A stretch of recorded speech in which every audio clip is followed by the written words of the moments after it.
still way behind in regards to good fortune. There's still a lot more good luck to come our way. But a lot of it has to do with hustle. Guys willing to hustle down the field and be in position to help make a play. But again, it's a game of inches, and that certainly was a play of inches. Can you talk about Dwayne Becker's play here over the last couple of weeks? He seems to have improved. It's really sort of settled you down a linebacker a little bit. He's gotten a lot better. I think all of our linebackers have really improved. I think he and particularly Joe Holland, he's a lot more active than he has been, and Jason Warner has been coming downhill, playing a lot more physical. They're experienced linebackers. Holland has more starts here on our football team than I believe any other player on our football team, and Warner's been here almost since I was here last time. So those guys certainly have a lot of experience. Dwayne, got his reps last year, but they're doing a lot better job in regards to playing the game with their eyes. And we were behind when the season started for whatever reason. We weren't seeing exactly what was happening in front of us. I believe some of it had to do with the youthfulness that we had lined up in front of them. Those guys have to get lined up right. They have to get upfield. They have to knock back the guy they're lined up on. They have to stay in their gaps. If they don't do that, that complicates things for the linebackers. But I think all three of our linebackers, in my mind, have really picked up their level of play, and I think it's a result of reading their keys and being disciplined and playing fast. And Dwayne Beckford fits right in the same boat with all three of those guys. I think all three of those guys have made the same progress the last 3 weeks. Coach, you talked about your team talked about on Tuesday wanting your team to put on a good show for the players coming back from the Rose Bowl team. Do you feel like your team did that today? We won.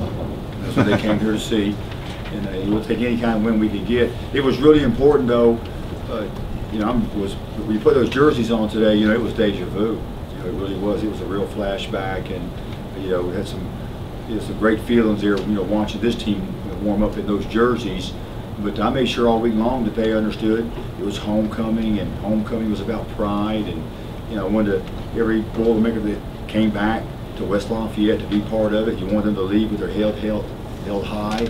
But this football game today was about the 2010 team. It wasn't about the teams that played here in the past. We want to win and honor those guys. No disrespect to them. But this game today, this win today, was for this 2010 team. And the message that I gave to them was those jerseys that they have on. It was a proud team that wore them, but the guys that were inside those jerseys today were the ones that had to win the game, not the guys that played here in the past. So great to have those guys back. It's really a great experience in my life to be part of that experience. I'm glad they can leave here with their heads held high, but I'm glad this football team won this game today. Coach, talk about Henry and stretching the field a little more. It seems like you're giving him more of a rope to throw the ball down the field. Do you think that'll improve as the season goes on? I think it's improving as every day goes on. And again, we thought we would come in the game today and throw for at least 200 and rush for at least 200 yards, and we were right on track really till the end of the game, and we let it kind of turn towards the end. But we were on track to throw for 200 and to rush for 200. Minnesota was a tough team in some ways for us to scheme against in some ways, because they were really big on the inside. You have to get some push inside to manufacture some of your run game. And they were a cover 4 team. They had the safeties rolled down really tight in the box. Early in the game, those guys deciphered the play, stuck a foot in the ground, and came downhill, and they hit us hard. So it was important for us to try to manufacture some outside runs, and we tried to go top of their head a couple of times. We hit OJ on the play action pass down the field, anything to try to back the safeties up out of their cover 4 of those. So they couldn't just keep us just grossly outnumbered in the box. But Rob Henry's comfortable out there. He doesn't make a whole lot of mistakes, and he's playing very well right now. Any update on Albert? Nothing that's definite. Again, it'll be Tuesday before we know, but he'll probably be out for a couple of weeks. I think it's going to at least be a couple of weeks. It's season ending, but it doesn't look like he'll be ready here the next week, I believe. But who knows? Who knows? We had some guys banged up last week that on Sunday we didn't think they were going to be ready for this weekend, and they were ready to go by Tuesday. You just have to wait and see how Mother Nature plays it.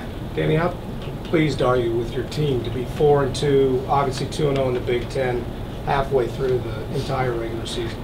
Well, we thought we'd be 6-0 right now and ranked really high. That was our goal coming in, and even though we are a very young football team, we anticipated winning up at South Bend, and we anticipated winning all of our non-conference games, in our first 2 conference games. So we anticipate being 6-0 right now, but I'm very excited that we're winning. We're 4-2. And there's only 2 or 3 teams right now in the Big Ten that are undefeated, and the Boilermakers are one of those.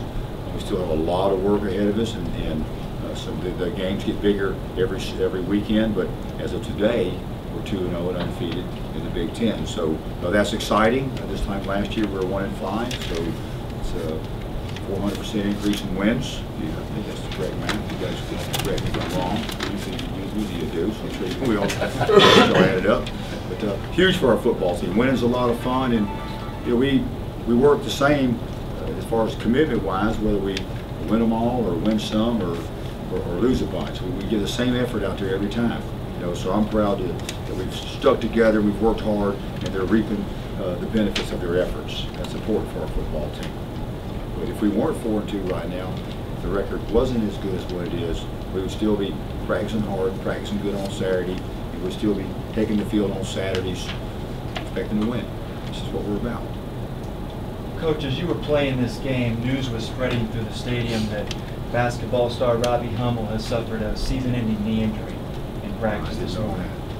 You guys obviously have had to deal with your share of knee injuries to star players. It's unbelievable. I'm sorry to hear that. How do you deal with that when you lose a guy who's one of your leaders, one of your best players?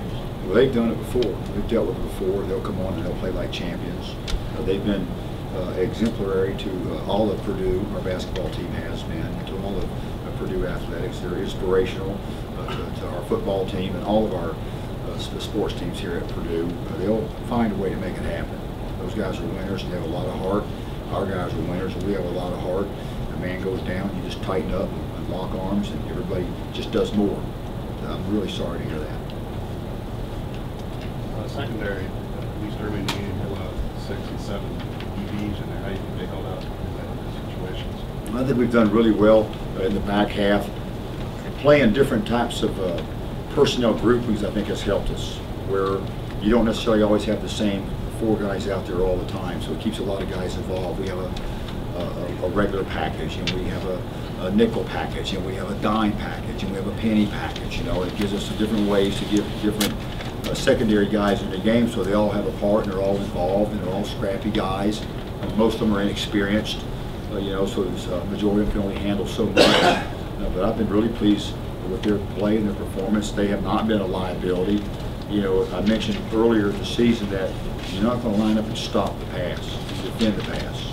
No one just lines up and stops it. That's why 60% completion percentage is considered a success for the offense. You can't stop it. So I think we've done a pretty good job defending the pass. There was a quarterback out there today that's, when it's all said and done, he'll have thrown for 10,000 yards in his career. And I believe that puts him in the top 5 or 6 statistically in the history of the Big Ten. That was my concern coming in. Veteran quarterback, top return guy, kickoff return guy in the league, big old defensive lineman, all 5 starters back on the offensive line, salty run game. We lined up and defended their run game well. We defended their pass game well.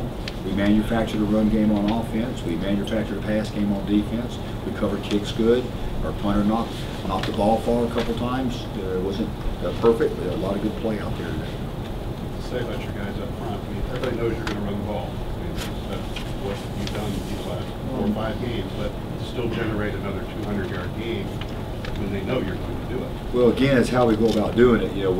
We're not loading it up formation-wise. We're still spreading the field, and the pass is there.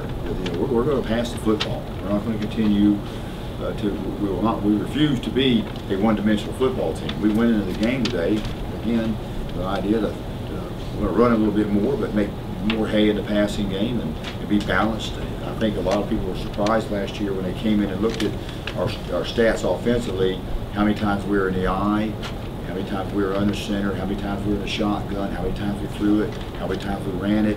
And the balance that Coach Nord has is uncanny in some ways. He's almost balanced 50-50 in his play calling.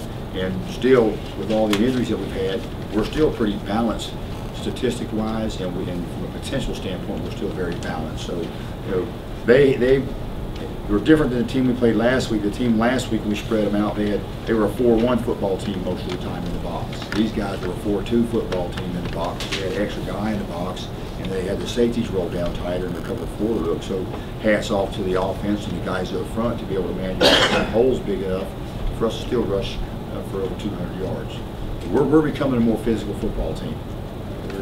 We're more physical now than we were when we started camp. We're a more physical football team now than we were last year. We're making progress in regards to physicality, and this is a physical league. And so we're going to have to be a physical football team. We have some guys that are stepping up. That's the biggest difference in our team right now. We're more physical across the line of scrimmage. Not near as physical as we're going to have to be because the competition gets tougher every Saturday. Coach, you talk about preparing for Ohio State. Is there a little extra excitement going up against what could be, again, a number 1 ranked team, possibly knocking them off if they're in Ohio State? Well, what a great opportunity. And those opportunities only come around so many times in life. Obviously, we'll be a heavy underdog, and there'll be a lot of elements that we'll have to overcome as a football team. But what a great opportunity for our guys to go up there and be able to play a great traditional program like Ohio State at their place, particularly if they're ranked #1 when we go up there. Really exciting, and I know our guys will be excited about the challenge. Danny, how about the effort you got from Dan Durkin, especially on his run that was a career long there? He's doing an unbelievable job. You know, I've been here for my 3rd season now, and he was always kind of a backup role player type guy. And people got injured, and going into the season, you know, on paper he was still kind of a backup role player type guy, and we had some guys get injured, and no one's surprised to see Danny D step it up. And he got all heart. He exemplifies exactly what a Boilermaker is all about. When things get salty and the ball game's on the line, we have other really fine skill players that we can get the ball in their hands, but we know Danny's going to hang on to it and fight for every inch that he gets. So sometimes when it gets tight, it's easy to call him 25's number. It's a very easy decision to make at times. So we have players up here. Let's take one more for Coach Hope, if there is one. Can you just kind of comment on your decision to go for the field goal on the 4th and 1 on the goal line there? Yeah, you know, it's sometimes you have to make decisions where, you know, if we make the field goal, and when we should have, then it's a 3-possession ball game. And then that's a big difference because we're going to get the ball back first in the second half, and figured we'd manufacture a long drive, and you got about half of that 3rd quarter. My personality wants to go for it, but sometimes it can't be you. You know, you have to do what's best, from a mathematical standpoint. I'd love to have gone for it, but we need to have a 3-possession game going at the halftime with us getting the football back first in the second half. If we could have manufactured a long drive, which we did, we had a little luck to get it done on the first drive of the second half, but again, it changed the whole outcome of the game. Thanks, Coach. Thanks, you guys.